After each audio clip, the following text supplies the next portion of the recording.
Hi hello friends, welcome to Mouni cine updates. Mahanadi சீரியலில் நிறைய இன்ட்ரெஸ்டிங்கான அப்டேட்ஸ் வந்து போயிட்டுருக்கு. ஸோ இன்றைக்கி எபிசோட்லாம் வேறு லெவலில் இருந்துச்சு. நம்ம விஜயோட ஆக்டிங் உண்மையிலே பின்னிட்டாரு. பேக் டு ரக்கெட் பைய வந்து நம்ம விஜய் வந்து வந்திருக்காரு. ஸோ ஃபஸ்ட்டு சின்லர் பசுபதி ஒரு அறை விடுவார் பார்த்தீங்களா, அந்த மாதிரி ஒரு விஜய் வந்து தான் பார்த்தீங்கன்னா இந்த மகாநதி ஃபேமிலியை உண்மையிலே, அதாவது காவேரி ஃபேமிலிக்கு ஒரு ஏற்ற பயம் இருப்பார். ஏன்னா இப்போ சாதுவான விஜயா போய் பேசினா அவங்க வந்து அவங்கள மதிக்கவே மாட்டுறாங்க. ரொம்ப டிஸ்ரெஸ்பெக்ட்ஃபுல்லாக தான் வந்து விஜய் நடத்துகிறாங்க. ஸோ கண்டிப்பாக வந்து பார்த்திங்கன்னா ரக்கெட் பாயாக மாறினா தான் நல்லாயிருக்கும். அந்த மாதிரி இன்றைக்கி எபிசோடில் பொறுமையாக தான் பேசினார். பட் அவங்க ஒரு பொறுமைக்கும் ஒரு எல்லை இருக்கு இல்லையா, நம்ம விஜயோட பொறுமைக்கும். அந்த எல்லையை மீறி அவங்க பேசும்போது அதில் செம்மையாக மாசாக வந்து ஒரு மூஞ்சி ரியாக்ஷன்லேருந்து எக்ஸ்ப்ரெஷன்லேருந்து எல்லாமே பயங்கரமாக இருந்துச்சு. இன்றைக்கி எபிசோட் ஒரே ஃபயராக தான் இருந்துச்சு இன்றைக்கி எபிசோட் சுவாமியை பார்க்கும்போது.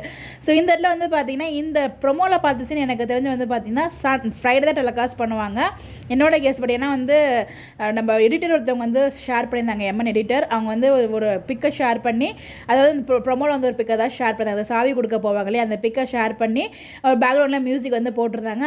அதுக்கு மேலே எபிசோட் நம்பருமே இருந்துச்சு. அது இந்த வாரம் வெள்ளிக்கிழமை எபிசோடுக்கான நம்பராக தான் இருந்துச்சு. மேபி சும்மா நமக்காக கன்ஃபியூஸ் பண்ணுறதுக்காக போட்டிருக்காங்களா இல்லை வெள்ளிக்கிழமை தான் வருமா நமக்கு தெரியல. பட் பார்ப்போம் இன்னும் 2 நாள் என்ன ட்ராக் வச்சு மூவ் பண்ணுறாங்க அப்படின்னு சொல்லிட்டு. இன்னும் 2 நாள் தான் இருக்குது வெள்ளிக்கிழமை வர்றதுக்கு.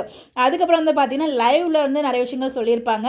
வீக்கா எப்போ ரீயூனியன் ஆவாங்கன்னு கேட்டே இருக்கீங்க. ஸோ அதுக்கு வந்து பார்த்தீங்கன்னா வீக்கா சேர்ந்தா சீரியல் எண்ட் ஆகும் பரவாயில்லையா அப்படிங்கிற மாதிரி கேட்பாங்க. அதுக்கு நம்ம காவேரி வந்து சொல்லுவாங்க, இல்லை எனக்கு மகாநதி சீரியல் ரொம்பவே முக்கியம், ரொம்ப வருஷத்துக்கு போகணும், நம்ம இன்னும் கொஞ்சம் வருஷத்துக்கு வந்து பார்த்தீங்கன்னா நம்ம ஹாப்பியாகவும் சேடாகவும் மாறி மாறி வந்து ட்ராக் கொண்டு போகலாம் அப்படிங்கிற மாதிரி அவங்க சொல்லுவாங்க. மேபி இன்னும் வருஷ கணக்கு சொல்கிறேன் அப்படிங்கிற மாதிரி வந்து டேரக்டர் சாருமே சொல்கிறாங்க. இல்லை இதுலேருந்து ஒரு கிளியரான விஷயம் நமக்கு என்ன புரியுதுன்னா, இன்னும் ரொம்ப நாளைக்கு இந்த செப்பரேஷன் ட்ராக்கை கொண்டு போக போகிறாங்க. லாங் செப்பரேஷனாக தான் வந்து இந்த வீக்காவோட ட்ராக் இருக்க போகுதுன்னு கிளியர் கட்டாக வந்து புரிஞ்சிருச்சு. இது இவரோட ஐடியா மட்டும் கிடையாது, டீமோட சஜஷனும் அதுவாக தான் இருக்கும். ஐ மீன் விஜய் டிவியோட டிசிஷனும் இதுவாக தான் இருக்கும் நான் நினைக்கிறேன். ஏன்னா லாஸ்ட் மந்த் டிசிஷனே இவங்க தான் எடுத்திருக்காங்க. ஆன்லைன் செப்பரேஷன் ட்ராக் கொண்டு வர சொன்னது நம்ம விஜய் டிவி தான். அதே மாதிரி இந்த மந்த்துக்கான ஆன்லைனுமே கொடுத்துருப்பாங்க. ஸோ ஸ்டில் அந்த செப்பரேஷன் ட்ராக்கை தான் கொண்டு போகிற மாதிரி தான் கொண்டு சொல்லியிருப்பாங்கன்னு நினைக்கிறேன். அதை வச்சு தான் வந்து அவங்க சொல்கிறாங்க. பட் எபிசோட்லாம் பார்க்கும்போது ஃபயராக தான் இருக்குது. பட் உள்ளுக்குள்ளே கண்டனை பார்க்கும்போது ரொம்பவே வருத்தமாக இருக்குது. என்னடா நினச்சிட்டு இருக்கீங்க நீங்கள் எல்லாரும், அவங்க தான் பொண்டாட்டி வேணும்னு சொல்லி வந்து நிற்கிறாரு. அப்போ கூட அவங்க யாருக்கும் புரியலை, அது கான்ட்ராக்ட் கிடையாது, அவங்க 2 பேரும் வந்து ரியலாகவே லவ் பண்ண ஆரம்பிச்சிட்டாங்க அப்படின்னு சொல்லுவாங்க. செல்ஃப் ரெஸ்பெக்ட்டுக்கு ஒரு அளவு இல்லையா? அந்த இடத்துல அவரை நீங்கள் போய் கொடுக்கணும்னு அவசியம் இல்லை. அவரே தேடி வரும்போது அந்த இடத்துல நீங்கள் இறங்கி போகிறது ஒன்றும் தப்பு இல்லையா? ஒரு பெண்ணை பெற்றவங்க 2 பேர் சேர்ந்து வாழ்ந்து தான் நினைப்பாங்க. பட் இந்த இடத்துல அவங்க வந்து பார்த்தீங்கன்னா இல்லை என் காவேரி என் கூட தான் இருப்பான்னு ரொம்ப ஸ்ட்ராங்காக கொடைக்கானலுக்கு கிளம்பி பிளான் போட்டுட்ருக்காங்க. இதெல்லாம் எங்கே போய் முடிய போகுதுன்னு தெரியல. இப்போ கொடைக்கானல் கண்டிப்பாக போக மாட்டேன், என்னோட கெஸ்ட் படி கண்டிப்பாக சென்னையில் வீட்டு பார்த்து அவங்க போவாங்க.